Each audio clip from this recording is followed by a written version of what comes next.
Assalamualaikum warahmatullahi wabarakatuh. Kembali lagi di channel Teman Misterius. Apa kabar kalian semua? Semoga sehat selalu dan semoga diberi kelancaran dalam segala urusannya. Di kesempatan kali ini saya Dayun akan bawakan sebuah cerita yang berjudul Petaka Donor Mata Tanpa Identitas. Cerita ini ditulis akun Facebook bernama Naila Nur Fajriah. Bagaimana dan seperti apa kelengkapan ceritanya? Tentunya tak usah berlama-lama. Langsung saja kita masuk ke ceritanya. Dini hari, kecelakaan terjadi. Mobil dengan kecepatan tinggi melaju kencang hingga tanpa sadar melawan arus. Hingga di titik terakhir, akhirnya mobil tersebut berhenti setelah menabrak truk tangki Pertamina. Alhasil, ledakan besar pun terjadi. Beberapa orang meregang nyawa dan tak dapat diselamatkan. Begitupun dengan dua kendaraan lainnya yang terparkir di belakang truk tangki itu, yang tadinya menunggu tanda rambu lalu lintas menghijau. Naasnya dari arah tak terduga, ada mobil yang tiba-tiba putar balik dan melawan arus, menabrak kendaraan yang sedang berhenti. Darah mengucur. Malam yang dingin menjadi saksi tragedi tragis itu. Setengah jam kemudian, polisi dan ambulan akhirnya sampai di tempat kejadian. Para petugas berseragam langsung memasang polisi lain dan menutup jalan, mengalihkan kendaraan yang melintas untuk dibawa ke jalur lain. Petugas rumah sakit langsung menyiapkan tandu dan mengangkat para mayat masuk ke ambulan secara bergantian. Dikarenakan ambulan yang tersedia hanya 2 buah. Di samping itu, korban kecelakaan tersebut dikisarkan lebih dari 10 orang. Maka mereka harus membawa jenazah tersebut secara bergantian ke rumah sakit terdekat. Salah satu anggota kepolisian berlari ke arah satu mobil, yang dimana pelakunya akan ditetapkan sebagai tersangka. Namun posisi pemuda itu ternyata juga tak kalah memprihatinkan. Tubuhnya terjepit badan mobil yang sempat terguling, serta mata sebelah kirinya tertancap kaca. Mobil dalam kondisi ringsek parah. Semua badan mobil hancur, pun kacanya yang hampir melebur menjadi debu. Sekuat tenaga mereka mengeluarkan pria itu. Beruntungnya mobil tersebut terselamatkan dari ledakan hebat itu. Mereka mengantongi kartu identitas dan di mana di situ jelas tertulis nama dan alamat pemuda itu. Usianya masih 25 tahun. Statusnya belum menikah. Terdapat satu file yang membuat para anggota kepolisian tersebut merasa tercengang. Tertera di sana satu nama pengusaha terkenal, di mana seluruh dunia pun pasti mengenal sosok tersebut.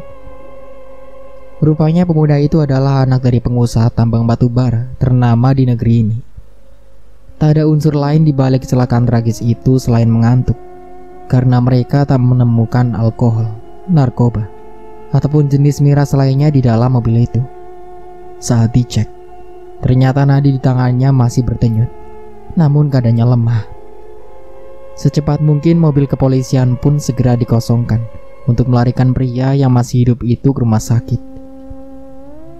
Tak mungkin jika harus menunggu ambulan yang entah kapan tibanya, karena melihat jenazah lainnya yang masih tergeletak juga menunggu tandu. Petugas lainnya langsung datang ke rumah si pria ini, mengabari seluruh anggota keluarganya bahwa anaknya kecelakaan. Alhasil, setelah keluarga mengetahuinya, baru-barulah mereka datang ke rumah sakit yang tadi disebutkan untuk melihat keadaan putra mereka. Sampai sana mereka kaget, karena sang putra, yaitu lelaki yang akan ditetapkan sebagai tersangka itu, ternyata tidak terdaftar di kamar pasien, melainkan langsung dibawa ke ruang ICU. Dokter menyarankan dibawa ke sana, karena posisi terakhir saat melihat kondisinya, pemuda ini sudah dalam keadaan kritis. Apalagi melihat kaca yang tertancap dalam di area bola matanya. Keluarga menangis histeris melihat kondisinya, terlebih ayah dari pemuda tersebut. Ternyata pengusaha tambang batubara ini hanya memiliki putra tunggal, yaitu pemuda yang masih ditangani di ruang ICU itu. Pupus sudah harapan mereka ketika melihat anak yang paling dibanggakannya sedang berjuang melawan maut di dalam sana. Kronologi sebenarnya sudah diceritakan oleh pihak kepolisian. Saat datang ke rumah, pihak keluarga juga telah mengatakan bahwa pemuda itu sama sekali tidak pernah mengonsumsi minuman ataupun obat-obatan terlarang. Jadi, Kesimpulannya memang benar, bahwa dugaan kecelakaan tragis malam itu diakibatkan karena pemuda ini dalam keadaan kantuk yang luar biasa. Apalagi ayahnya sempat mengatakan bahwa sang putra terakhir kali menghubunginya akan kembali ke rumah setelah berlibur bersama kawan-kawannya. Untung saja saat itu ia sendirian. Jika masih dengan kawannya yang lain, entah apa yang akan ayahnya jelaskan kepada pihak orang tua dari para teman seputra semata wayangnya itu. Setelah menunggu lama, akhirnya 2 dokter dan beberapa perawat keluar dari ruangan. Mereka menghampiri keluarga besar pemuda itu sembari menggelengkan kepala dan meminta maaf. "Bagaimana, Dok, keadaan anak saya?" tanya sang seorang wanita yang sedari tadi cemas tidak karuan. "Saya sudah berusaha semaksimal mungkin. Putra bapak dan ibu selamat, namun kondisinya sangat kritis. Dan..." Dokter itu seperti berat untuk melanjutkan ucapannya. "Dan apa, Dok? Katakan." Tak sabar lagi, ayah dari pemuda itu langsung mencengkram kerah baju dokter tersebut. Untung saja langsung ditenangkan oleh wanita tadi dan juga pihak keluarga yang lain. "Maafkan suami saya, Dok. Dia begini karena khawatir dengan keadaan putranya," ujar sang perempuan itu. Dokter itu mengangguk. "Sekali lagi, maafkan kami, Pak, Bu. Putra Anda selamat, namun mata sebelah kirinya mengalami kebutaan total. Alhasil dia harus kehilangan penglihatannya pada satu matanya." Jelasan dokter pada mereka. Orang tua dari pemuda itu pun langsung syok. "Berapapun biayanya akan saya bayar, Dok. Tapi tolong carikan pendonor mata untuk anak saya. Jika putra saya siuman nanti, apa yang harus saya katakan padanya? Saya tak tega melihat putra saya yang umurnya masih muda harus mengalami hal seburuk itu," serunya. "Saya akan usahakan, Pak. Cari donor mata itu susah-susah gampang. Harus diperiksa dulu apakah kornea matanya cocok atau tidak dengan jenis mata anak Bapak," tutur dokter itu. "Saya nggak peduli mau cocok atau tidak. Yang penting anak saya bisa melihat lagi. Saya akan bayar berapapun, asalkan dokter mau mencarikan pendonor mata untuk anak saya," ungkap bapak dari pemuda itu lagi. Ia menekan dokter itu untuk segera mencarikan pendonor mata bagi putranya. "Dok, dalam kecelakaan malam ini ada banyak sekali korban. Yang lainnya seluruh badannya sudah terbakar dan tak terbentuk. Tapi tadi pas di ruang jenazah, saya menemukan mayat seorang perempuan yang keadaan wajah dan tubuhnya masih utuh. Kalau tidak keberatan, kita bisa mengambil satu kornea matanya untuk didonorkan kepada pemuda yang masih terbaring itu."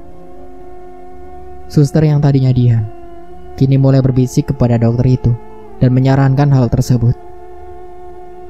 "Maksudnya, dengan memberikan mata jenazah sebagai pendonor, begitu?" Dokter tersebut agaknya kurang setuju. "Apa kamu tidak berpikir bagaimana pendapat keluarganya nanti jika salah satu kornea matanya didonorkan pada orang lain?" ucap dokter itu. "Dia kan sudah meninggal, Dok. Lagi pula petugas kepolisian sudah memeriksa dan tidak menemukan identitas apapun dari mayat tersebut," tutur suster itu kembali. "Apa dokter tidak tahu bahwa lelaki yang mengancam Anda tadi merupakan salah satu pengusaha tambang batubara ternama di negeri ini? Bagaimana kalau dia nanti menuntut rumah sakit ini dan kita..." "Bicaramu semakin ngawur. Mencari pendonor mata yang sesuai bukanlah tugas yang gampang. Meskipun ada, kita harus memeriksa dulu keadaan matanya. Apakah ada masalah yang serius apa tidak?" jelasnya kepada perawat tersebut. "Baiklah, saya konfirmasi dulu dengan keluarga korban. Nanti jika ada pihak dari keluarga jenazah tadi mencoba menghubunginya, segera lapor ke saya. Dan kamu bisa lanjutkan tugas malam ini. Jangan lupa periksa ulang pasien tadi. Kalau ada apa-apa dengan keadaan pasien, langsung hubungi saya," imbunya lagi. "Baik, Dok." Mereka akhirnya kembali ke tugas masing-masing. Saat dokter itu akan menyampaikan sesuatu tentang donor mata untuk anak dari pengusaha tambang batu bara itu, tiba-tiba pihak kepolisian sudah datang terlebih dahulu untuk menjumpai keluarga pemuda itu. Jadi, dokter tersebut memilih pergi dan memeriksa pasien lainnya. "Selamat malam, Pak," sapa petugas berseragam itu. "Iya, malam." Lelaki itu agaknya tahu apa maksud tujuan polisi itu kemari. "Begini, Pak, ini kasus yang sangat serius. Tapi melihat keadaan anak Bapak, bikin repot. Begini sajalah, kumpulkan semua anggota keluarganya dan tanya apa mau mereka. Saya akan ganti semua kerugian yang disebabkan oleh putra saya." Belum juga polisi itu menjelaskan semua kronologinya, lelaki itu memotong pembicaraan. Ia tidak mau ambil pusing atas kasus yang dibuat oleh anak semata wayangnya itu. "Pak, tapi ini soal nyawa, dan kami pihak kepolisian sudah menetapkan anak Bapak sebagai tersangka. Dan jika anak Bapak sudah siuman, maka kami, para anggota sudah ditugaskan menjemput paksa anak Bapak untuk dibawa ke sel tahanan," tutur komandan kepolisian itu. Tak kunjung lama, beberapa orang turut menghampiri pengusaha ternama itu. "Benar, jebloskan saja anaknya ke penjara.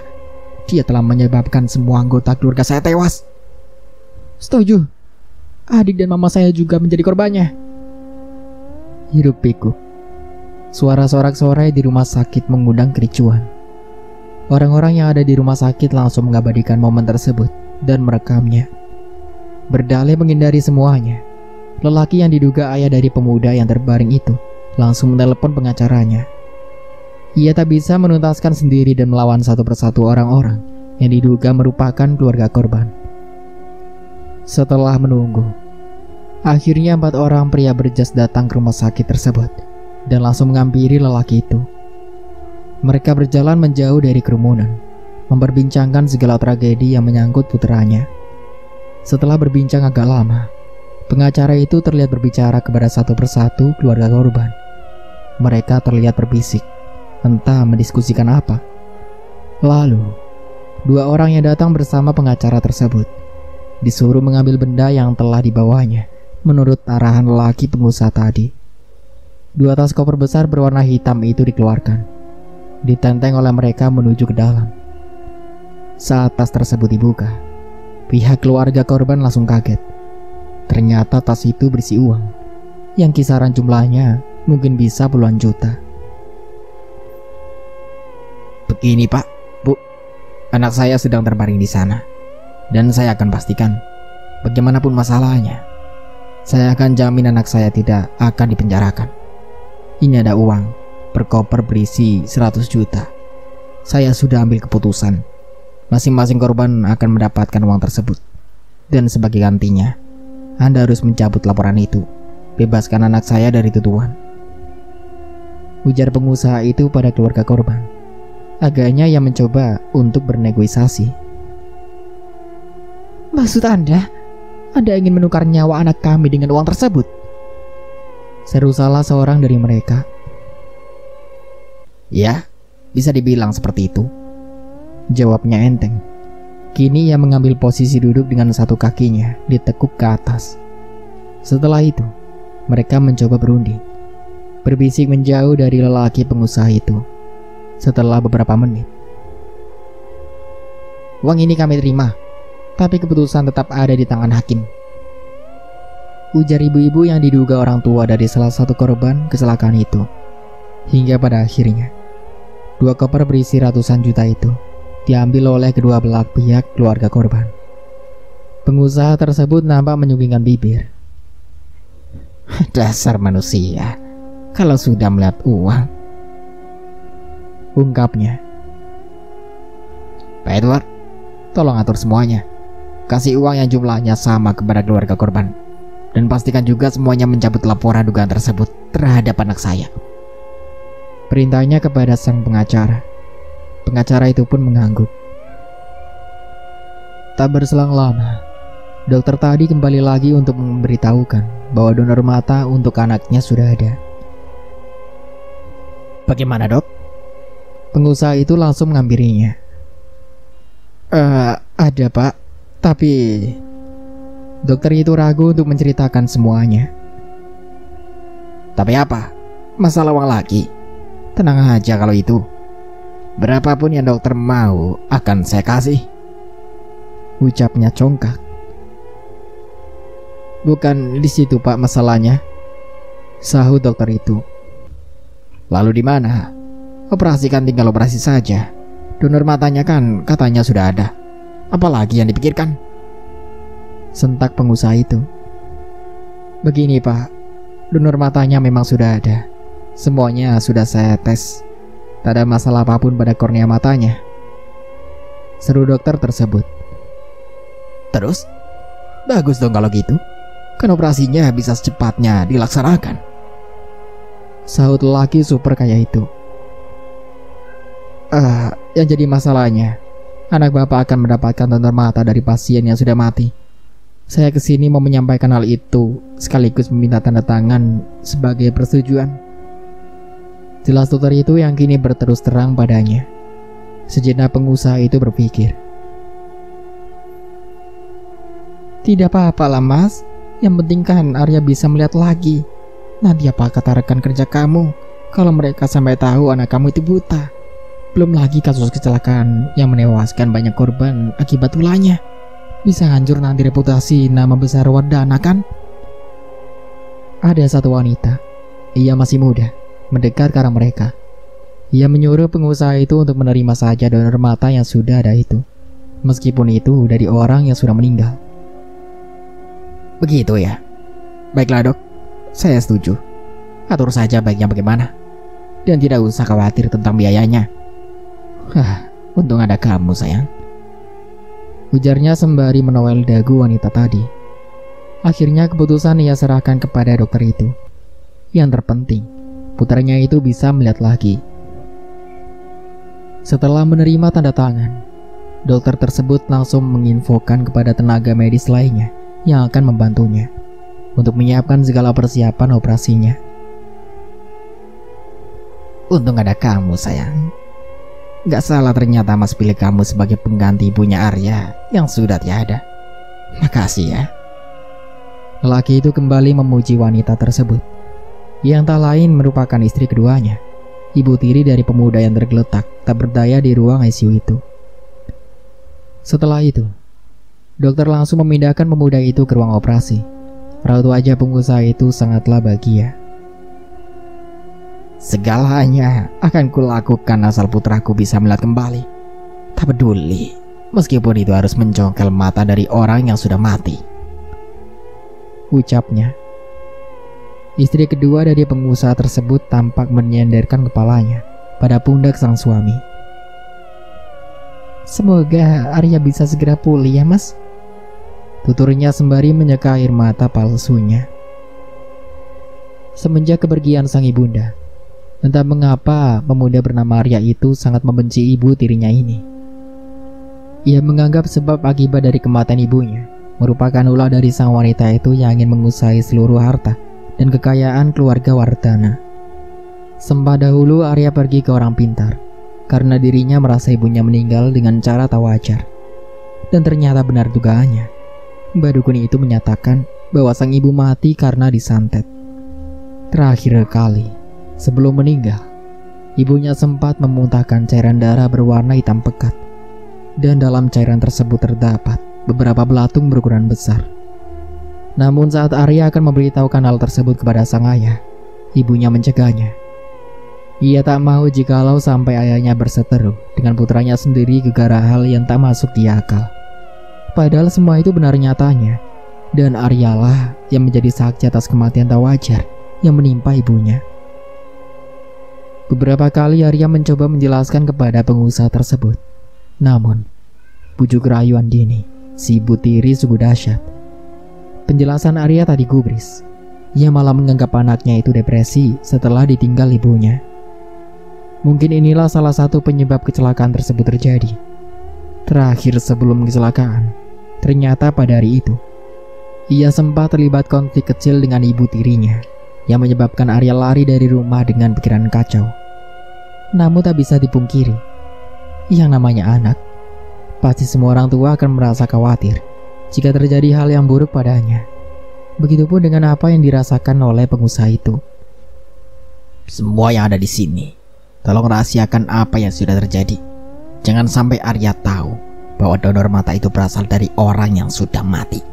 Siapapun yang membocorkan hal itu, saya pastikan orang itu akan menerima hukuman yang setimpal dan didepak dari anggota Wardana, entah itu dari orang luar maupun orang dalam. Himbaunya kepada semua sembari melirik tajam ke arah istrinya. 2 jam operasi berlangsung, dan akhirnya lampu ruangan operasi itu redup. Dokter dan beberapa suster yang membantunya keluar.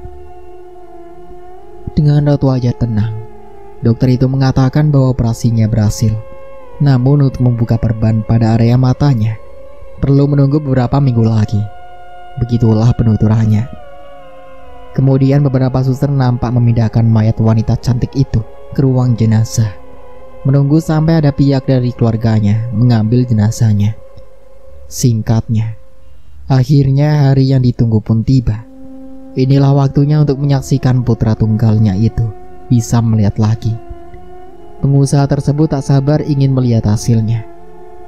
Perlahan sang dokter mulai membuka perban matanya, dan kondisi Arya pada saat itu sudah lebih baik dari sebelumnya.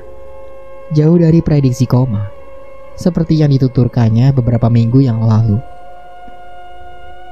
Santunan uang 100 juta kepada tiap-tiap korban juga sudah diterima keluarganya. Pengusaha itu sangat berharap dengan apa yang ia lakukan pada saat itu bisa membungkam mulut mereka agar tak menceritakan kasus itu kepada putranya, sekaligus sebagai uang sogokan untuk mencabut laporan yang sudah mereka buat terhadap Arya. Harusnya menghilangkan beberapa nyawa, taruhannya tidak cukup.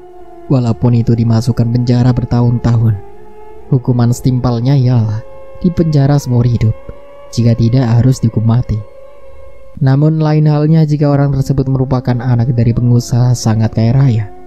Apalagi jaminannya bukan main, 100 juta per korban. Nah Arya, sekarang buka matanya perlahan ya, suruh dokter tersebut pada pemuda itu. Arya mengangguk. Ia pun membuka pelan matanya. Pelan-pelan saja, lalu kedipkan mata kamu berulang, dan jangan dikucek, tambah dokter itu lagi. Arya mengedipkan matanya. Pandangannya samar. Sekejap cahaya bisa ia lihat. Selanjutnya ia bisa melihat dengan sempurna. "Pak, aku sudah bisa melihat, Pak," ungkapnya gembira. Sang ayah pun dengan bahagia langsung memeluk putranya. Kini pandangannya tertuju pada gadis cantik berambut ikal. Gadis itu menggunakan kacamata hitam, dan ia menggenggam tongkat kecil panjang. "Siapa gadis itu? Aku belum pernah melihatnya sebelumnya. Apa mungkin dia anak dari istri kedua Papa?" Hatinya mulai bertanya-tanya. Sayang, hari ini Papa akan buatkan pesta meriah untuk kesembuhanmu ini. Kamu boleh undang siapa saja yang kamu mau," seru pengusaha itu sembari mengusap lembut kepala putranya. "Makasih, Pak." Arya hanya menorehkan senyum. Mungkin anak lainnya akan bahagia sekali jika akan dibuatkan pesta meriah, dan semoga itu. Apalagi semua itu dikhususkan untuk dirinya. Namun beda halnya dengan Arya. Semeriah apapun pestanya, akan tetap terasa hampa tanpa sosok ibu. Meskipun saat ini ia mempunyai ibu sambung, tapi semua itu tak akan pernah bisa untuk menggantikan kasih sayang sang ibu kandung, yang kini sudah bahagia dipelukan sang ilahi. Tak terasa air mata Arya meneteskan kala itu. Dengan sigap, Andini langsung mengusap peluh putih yang mengalir di pipi sang anak. Namun Arya malah menampik tangannya. "Jangan sok peduli sama gue. Ingat, sampai kapanpun lo gak bisa gantiin tempat ibu kandung gue," ungkapnya. Arya pun langsung bangkit dan meninggalkan ruangan itu. "Kamu yang sabar ya. Pasti suatu saat nanti Arya bisa kok menerima kehadiran kamu. Hibur sang suami. Andini mengangguk. Lagi-lagi memasang wajah drama dengan mengeluarkan air mata palsu andalannya. Arya berjalan menelusuri lorong rumah sakit. Dalam hatinya ia senang, masih dipedulikan oleh sang ayah. Namun kesedihan lainnya kini telah mengisi kembali kisah kenangan yang masih tertata rapi dalam ingatannya. Kenangannya bersama ibunya yang telah tiada. Semuanya akan terlupakan semenjak kehadiran wanita pengganti almarhumah mamanya itu. Kebencian Arya kepada Andini semakin mendalam. Ia merasa bahwa Andini selalu saja mencari kesempatan untuk memprovokasi ayahnya dalam hal apapun. Bodohnya lagi, sang pengusaha selalu takluk dengan semua yang diucapkannya. Pesta yang dibuat sang ayah untuknya rasanya tak ada arti dan kesan apapun tanpa dirinya sosok seorang ibu. Arya mencoba duduk di kursi ruang tunggu yang ada di rumah sakit itu. Suasana nampak sepi. Tak ada suster maupun pekerja medis lainnya yang berlalu lalang seperti biasanya. Berlarut dalam kesedihan itu tidak baik. Sungguh terkejutnya pemuda itu ketika mendengar suara seorang wanita yang tengah berbicara.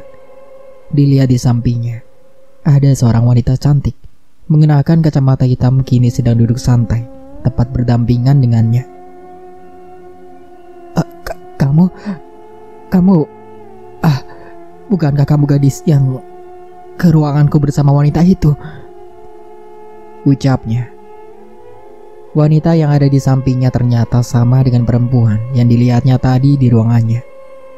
Ia menunggunya bersama dengan anggota keluarga yang lain di saat momen perbannya dibuka.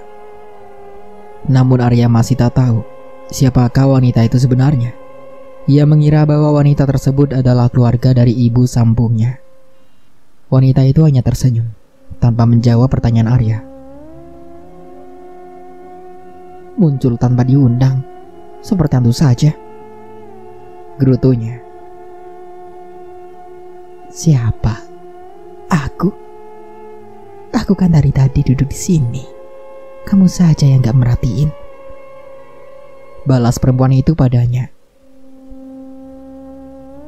Perasaan tadi di sampingku gak ada orang deh, ucapnya lirih dalam kebingungan sembari menggaruk kepalanya.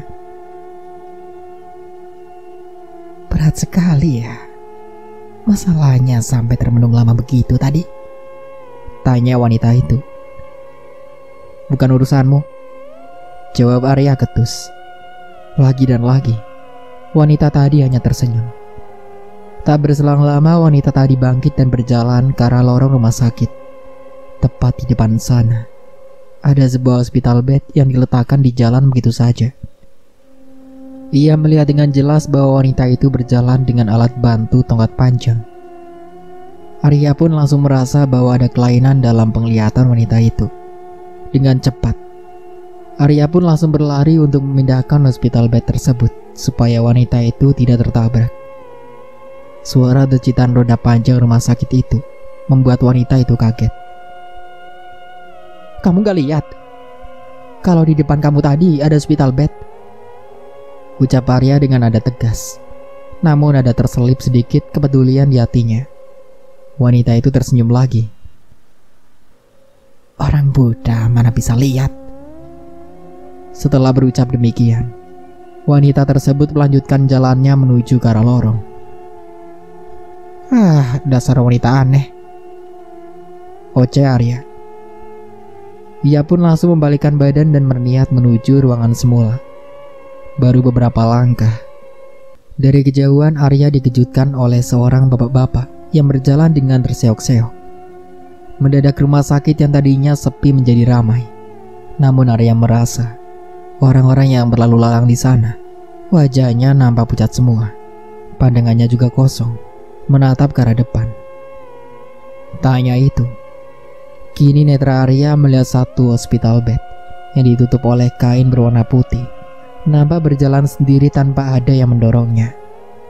Ranjang itu seperti berisi jenazah seseorang. Bulu kuduk Arya pun langsung meremang.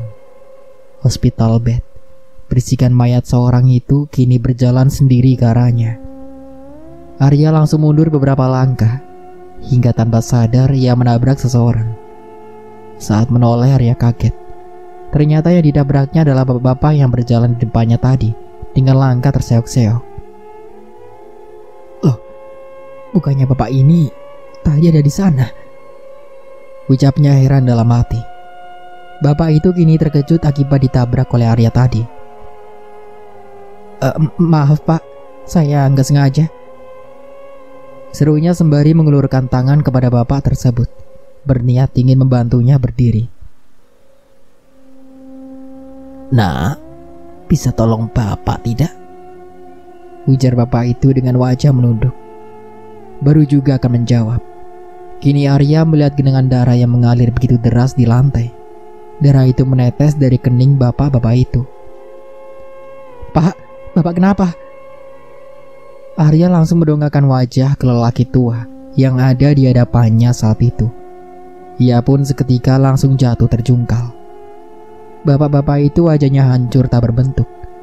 Mukanya dipenuhi oleh darah. Tolong bapak, nak, ujarnya. Arya pun takut langsung berlari meninggalkan tempat itu. Nafasnya tersengal akibat berlarian tadi. Kini posisi Arya sudah dekat dengan ruangannya.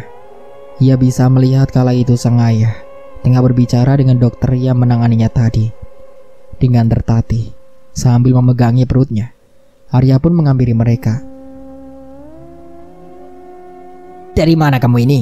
Kelayapan saja, cecar pengusaha itu kepada putranya.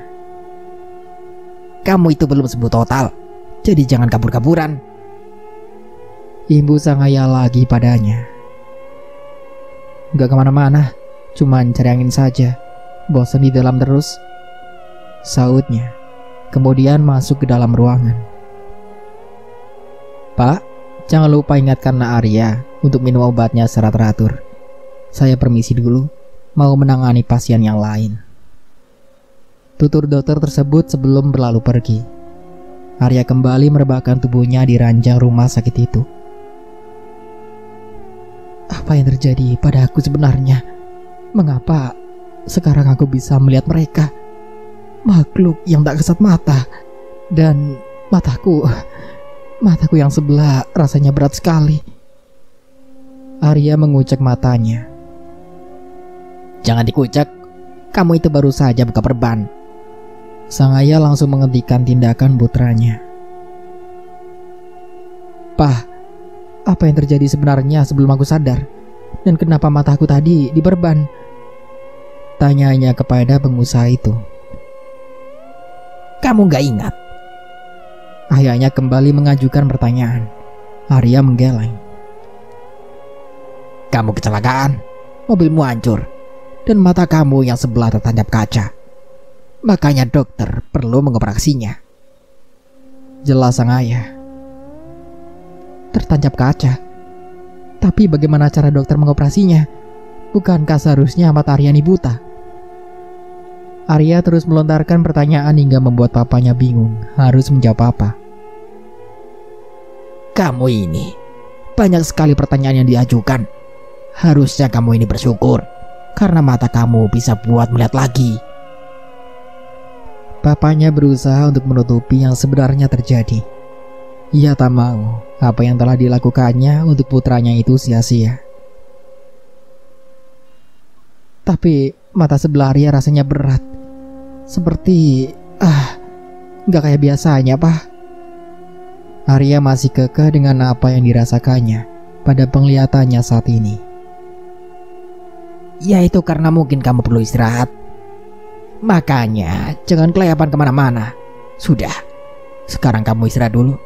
Sore nanti kita akan kembali pulang ke rumah.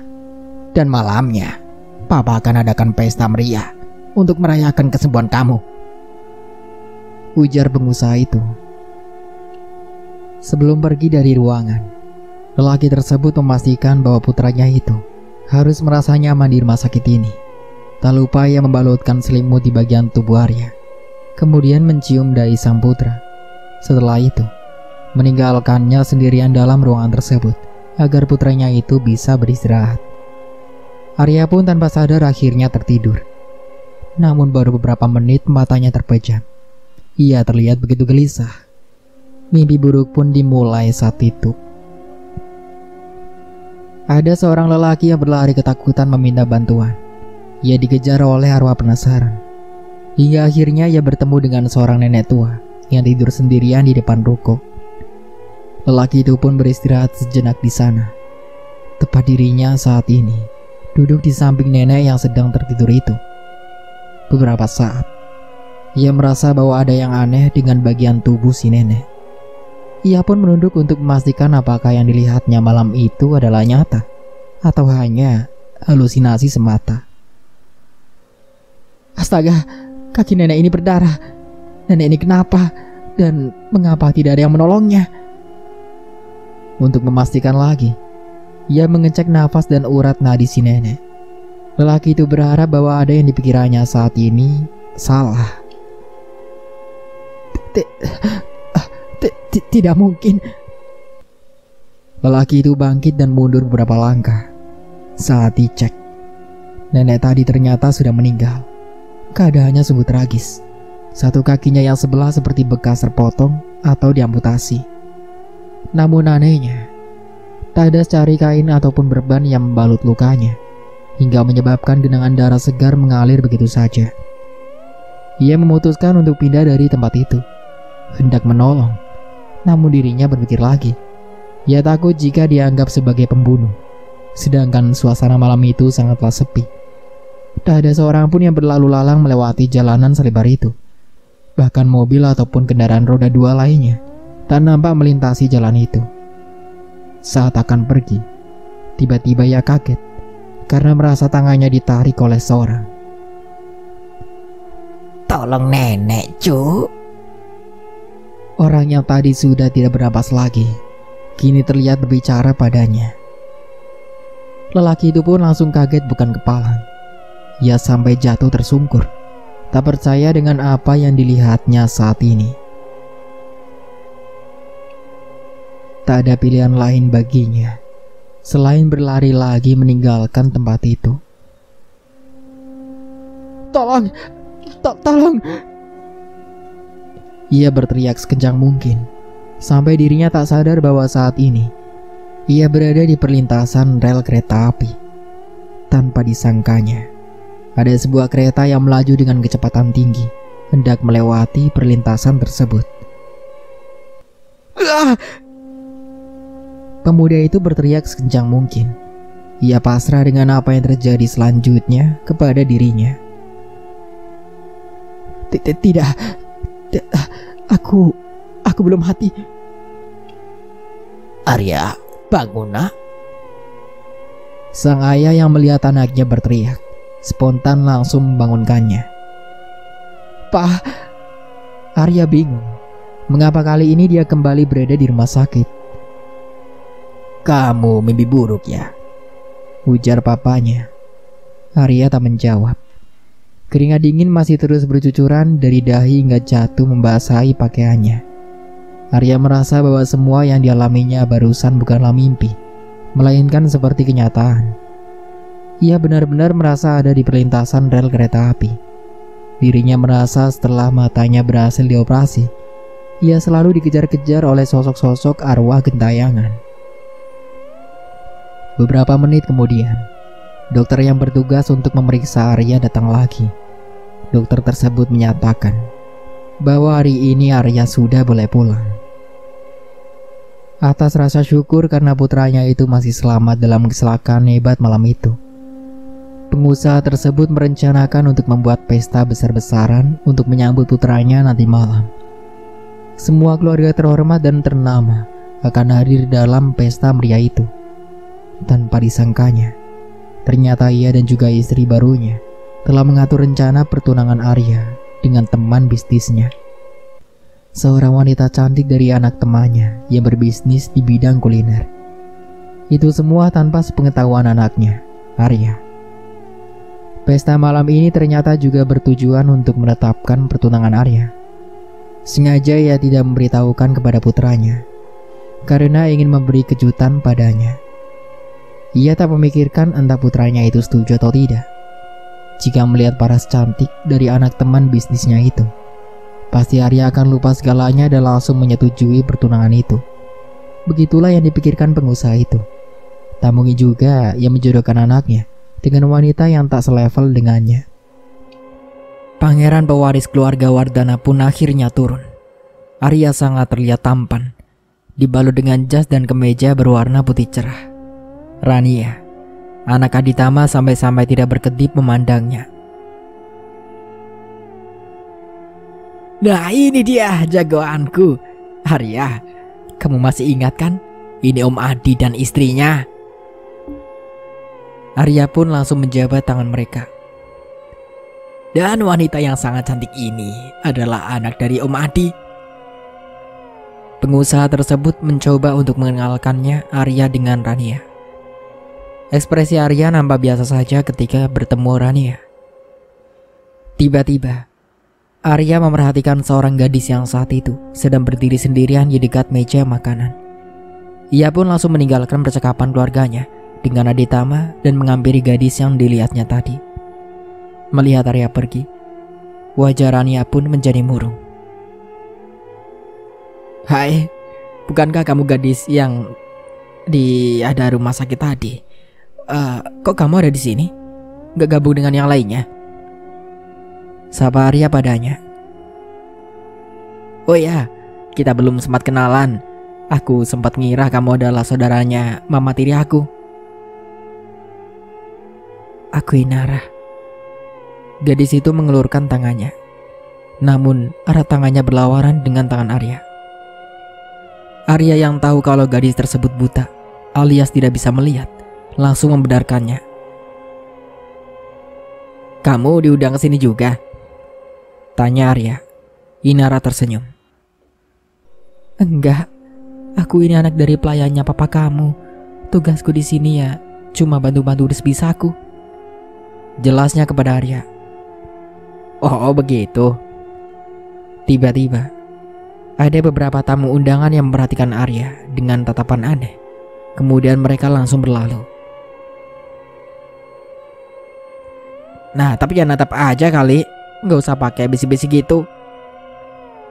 Arya mengira bahwa dua lelaki tadi sedang membicarakan pakaian Inara yang tak sesuai dengan pakaian tamu yang lainnya. Baju yang dipakai Inara saat itu terlihat sangat sederhana ketimbang yang lain. Udah, biarin aja. Mereka kan juga punya mata, kata Inara. Mereka punya mata, tapi kamu kan juga punya hati, balas Arya dengan nada sedikit tinggi. Itu tadi bukannya anaknya Pak Wardana ya, yang menyelenggarakan pesta ini? Ucap lelaki yang menatap Arya kepada rekannya. Iya, dia anak satu-satunya sekaligus pewaris keluarga ini, jawab temannya. Tapi aneh, mengapa dia tadi kok ngomong sendiri ya? Ujar lelaki itu. Gak tahu, denger-denger sih anaknya terlibat kasus kecelakaan yang menewaskan banyak korban. Tapi Pak Wardana sudah memberi santunan kepada keluarga korban masing-masing sebesar 100 juta. Hitung-hitung sebagai imbalan tutup mulut sekaligus mencabut laporannya kepada pihak kepolisian, jelas teman lelaki itu. Jangan di sini ngomongnya, takut didengar Pak Wardana. Dua lelaki itu pun akhirnya beralih ke tempat lain. Saatnya pengumuman pertunangan Arya antara dengan Rania diumumkan. Wardana pun langsung mengumumkannya kepada semua orang. Sontak Arya pun kaget. Mengapa sang ayah mengambil keputusan sepihak tanpa meminta persetujuannya dulu? Ia mengira bahwa putranya saat itu juga langsung setuju ketika melihat kecantikan Rania. Namun justru malah sebaliknya.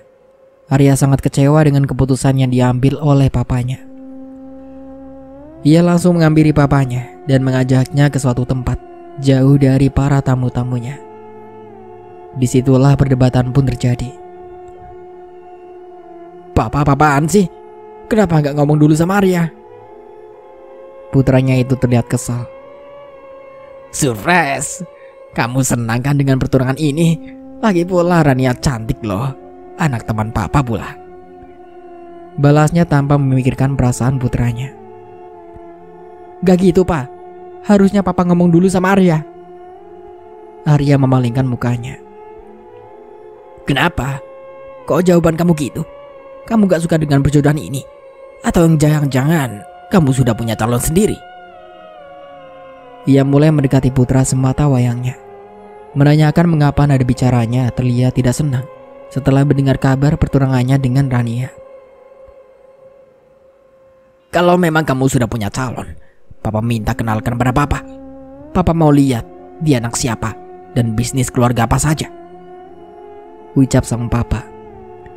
Ia tak suka jika anaknya mencintai orang yang kedudukannya lebih rendah darinya. Kenapa sih Papa selalu memikirkan soal status dan status? Bisakah sedikit saja Papa memikirkan tentang kebahagiaan Arya? Setelah Mama pergi, hidup Arya hampa, Papa. Arya cuma punya Papa. Tapi Papa gak pernah ngertiin Arya. Papa selalu egois, maunya memaksakan kehendak. Semua yang Papa bilang harus selalu dituruti. Saat itu juga Arya meluapkan segala emosinya. Kata siapa Papa gak sayang sama kamu? Kata siapa Papa ini egois? Pengusaha tersebut langsung membalikkan badan putranya dan melemparkan beberapa pertanyaan. Papa juga kehilangan Mama, nak. Sama seperti kamu. Tapi Papa juga butuh orang yang nantinya akan ngurusin Papa. Papa gak bisa selalu berharap sama kamu. Sedangkan kelak kamu juga akan mempunyai kehidupan sendiri. Apa yang diucapkan bapaknya kala itu membuat Arya menunduk. Apa kamu tahu kemarin kamu melakukan kesalahan apa? Kalau bukan karena Papa, mungkin saat ini kamu sudah ada di penjara, nak. Imbunya lagi. Seketika mata Arya pun langsung melotot. Maksud apa? Wardana yang keceplosan pun saat itu juga langsung bungkam. Ia tak berani meneruskan ucapannya. Kenapa Papa bawa penjara? Memangnya apa yang sudah Arya perbuat? Arya sudah mencoba menunggu penjelasan dari papanya. Pak, jawab pertanyaan Arya, Pak. Ia terus memaksa papanya supaya mengatakan yang sebenarnya kepadanya. Oke, Papa akan katakan sama kamu. Kamu melakukan kesalahan fatal malam itu. Mobil yang kamu kendarai menabrak beberapa kendaraan lain hingga menyebabkan banyak korban yang meninggal dalam kecelakaan itu. Dan sebagai gantinya, agar kamu tidak dipenjara, Papa memberikan masing-masing untuk keluarga korban sebesar 100 juta. Hitung-hitung sebagai uang untuk tutup mulut. Pada akhirnya, pengusaha itu pun pasrah dan menjelaskan semuanya kepada Arya. Ada satu lagi yang perlu kamu ketahui, tambahnya lagi. Apa? Arya yang shock setelah mendengar semua itu. Harus mendengarkan lagi satu kenyataan yang akan papanya ungkapkan pada malam itu. Saat itu, mata sebelah kiri kamu rusak akibat tertancap kaca. Kamu kritis, dan dokter mendiagnosa bahwa kamu tidak akan bisa melihat lagi.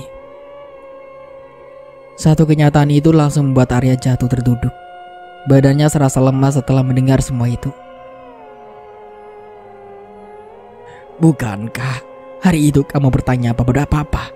Dan kamu juga heran mengapa mata sebelah kiri kamu perlu dioperasikan? Itu karena Papa gak menerima kenyataan itu. Papa gak mau sampai kamu buta. Dan pada akhirnya Papa minta tolong pada dokter untuk mencarikan donor mata untuk kamu. Tapi sayangnya keadaan kamu yang kritis membuat kami bingung.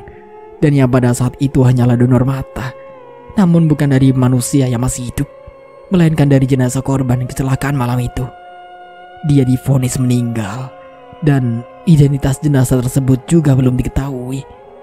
Terpaksa saat itu juga dokter harus mengambil matanya karena paksaan dari Papa. Kesimpulannya, mata sebelah kiri kamu adalah mata yang didonorkan dari jenazah tanpa identitas yang ada di rumah sakit itu. Papanya menjelaskan semuanya secara detail. Arya langsung meraba satu matanya. Ia merasakan bahwa ada yang berbeda dari mata ini. Pantas saja Aku selalu melihat hal-hal aneh. Rupanya mata ini adalah mata pendonor dari jenazah, ucap Arya dalam hatinya. Apakah semua yang kualami kemarin adalah nyata? Para korban kecelakaan itu menerorku agar aku mau bertanggung jawab atas apa yang telah mereka alami. Arya langsung berpikir mengenai para arwah yang selalu menerornya. Pak, bisakah Papa mengantar Arya ke rumah sakit? Untuk apa ke sana? Ucap Papa yang bingung. Arya mau melihat jenazah yang sudah mendonorkan matanya untuk Arya, sahutnya. Oke, nanti setelah pesta ini selesai, kita berangkat ke sana. Sambil menunggu pesta selesai, Arya mencari gadis yang tadi diajaknya ngobrol. Ia sudah mencarinya di sekeliling rumah, namun gadis tadi sudah tidak ada. Padahal niatnya tadi, Arya ingin berbagi cerita itu kepadanya. Entah mengapa saat kali bertemu di rumah sakit, Arya merasakan ada sesuatu di antara mereka. Dan di pesta ini, ia bertemu lagi dengan gadis itu. Namun ketika ia mencarinya, gadis tersebut sudah menghilang entah kemana. Mungkin sudah pulang saat Arya tadi berbincang dengan ayahnya tadi. Wardana pun akhirnya menunda pertunangannya dengan anak dari sahabatnya. Ia menunggu Arya untuk memperkenalkan kekasihnya kepada keluarga Wardana. Sekali-kali, pengusaha itu ingin juga mengembalikan senyum Arya yang hilang semenjak ditinggal ibunya.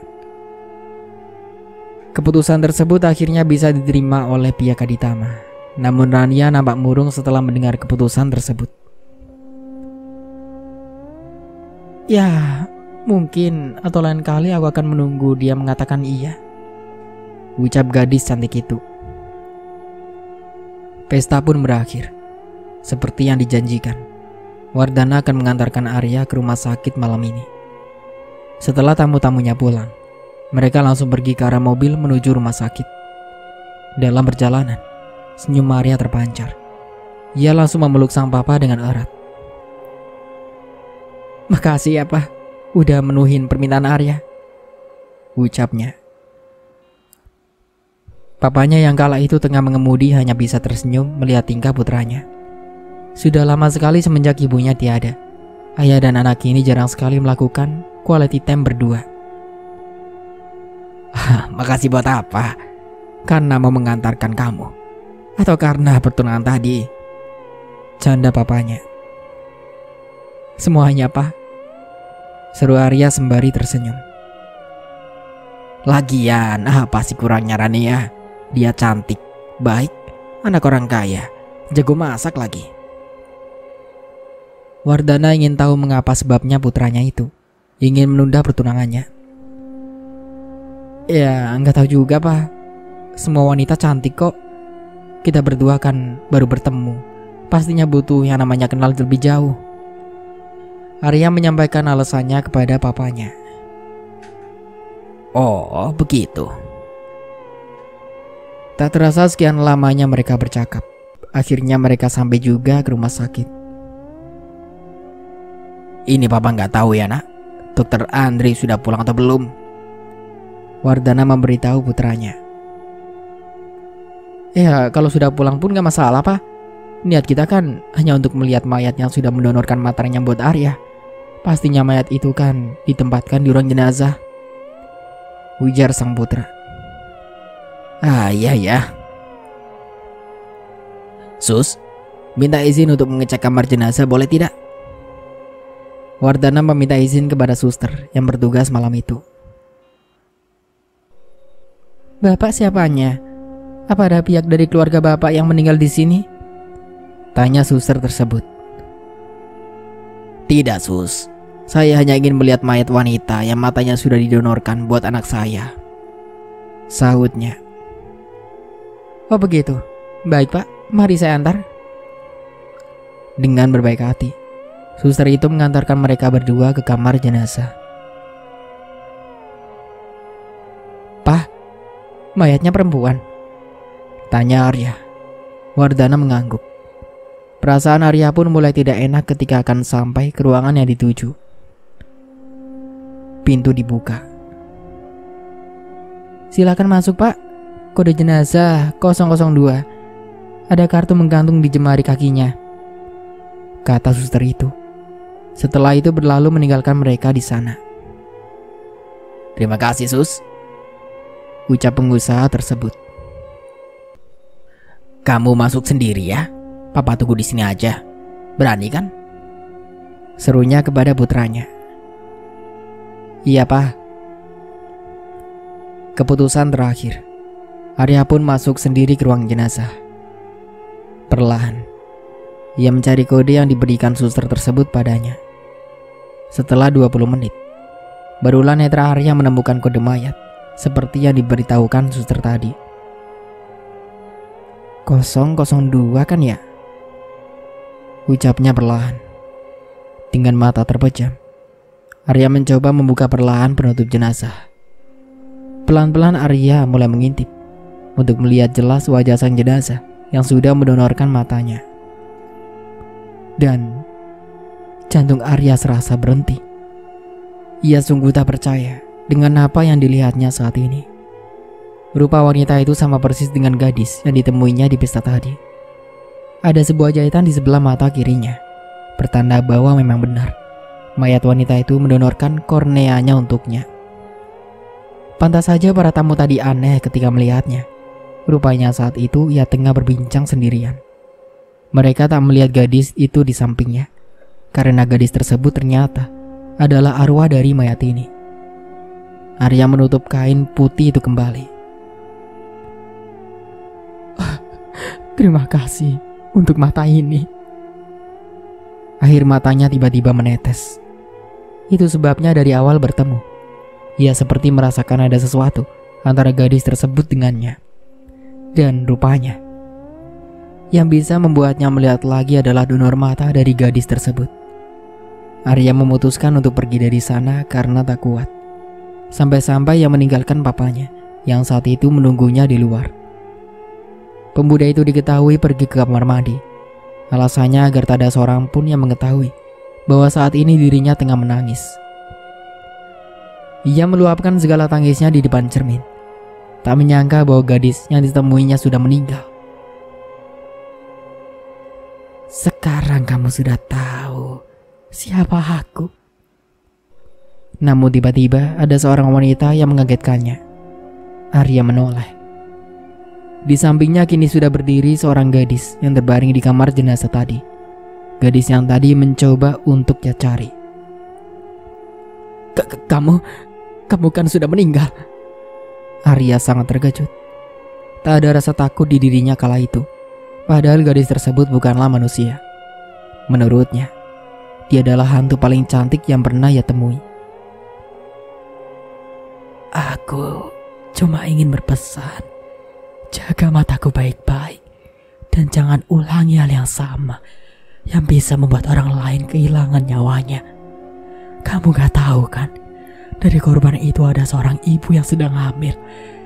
Dia sebelumnya juga punya anak, dan anaknya juga masih kecil-kecil. Kamu harus minta maaf sama semua keluarga korban, karena semua yang terjadi ini adalah ulah kamu. Dan supaya arwah korban juga bisa tenang di alam sana. Satu lagi, aku sudah ikhlas dengan apa yang terjadi. Aku juga ingin kamu menolongku. Tolong aku untuk memberitahukan kepada keluarga aku kalau aku sudah meninggal, supaya jasadku bisa segera dikuburkan dengan layak. Dalam mata itu, kamu akan terus mengingat kebaikanku yang tak seberapa ini. Aku senang karena kita bisa saling kenal. Selamat tinggal, Arya. Setelah memberikan pesan kepada Arya, arwah gadis tersebut mengucapkan salam perpisahan terakhir padanya, membuat Arya semakin bersalah dengan apa yang diperbuatnya. Arya berjanji akan mengurus semuanya. Ia akan datangi korban kecelakaan itu satu persatu. Setelah itu, ia akan menyerahkan dirinya sendiri ke polisi. Semua dilakukannya agar semua korban kecelakaan yang sudah meninggal, arwahnya bisa tenang di alam sana. Dan begitulah akhir dari ceritanya. Semoga dari cerita ini kita bisa ambil hikmah dan pelajarannya. Sampai jumpa kembali di cerita baru berikutnya. Saya Dayun pamit undur diri. Kurang lebihnya mohon maaf. Wassalamualaikum warahmatullahi wabarakatuh.